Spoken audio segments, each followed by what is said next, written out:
Victoria B. Fernando mula sa 6SSCS Ramon Magsaysay. At narito po ang aking performance task. Magandang hapon po.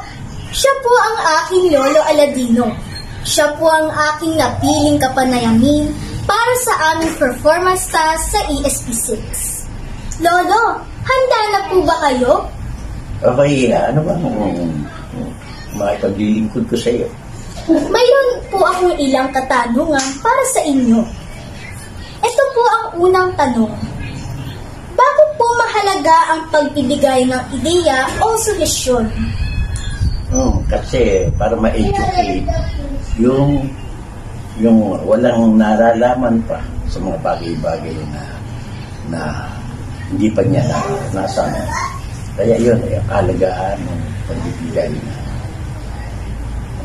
opinion.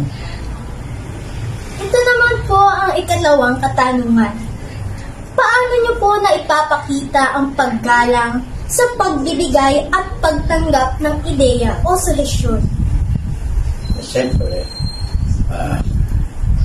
kailangan makikinig ka sa sinasabi, bata man o matanda, kaharap mo para yung